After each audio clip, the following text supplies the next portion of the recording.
Hello everyone, Dr. Med Ed. Today we'll talk about transesophageal echocardiogram mid-esophageal views.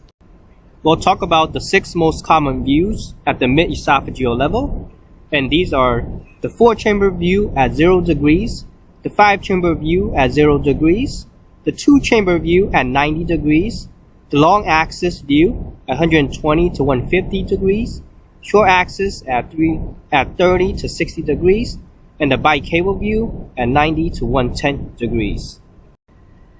The 4-chamber view at 0 degrees is the standard starting view when the probe goes into the patient's esophagus.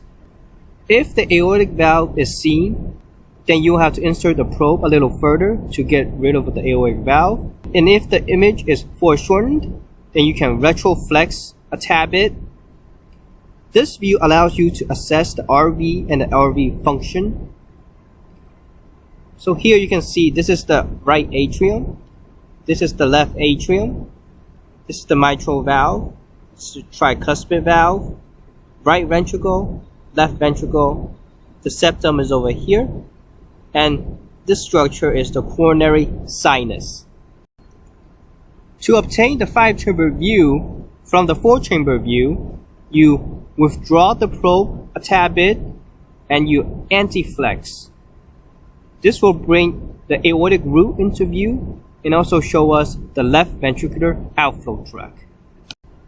To obtain the 2-chamber view from the 5-chamber view, all you have to do is change the angle to 90 degrees. And this way you will see this is the left atrium, coronary sinus, mitral valve, left atrial appendage is over here, LV.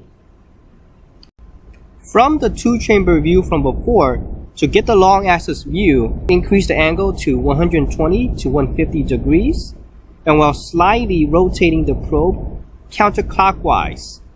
This is the best view to look at the LVOT and the enteral septum.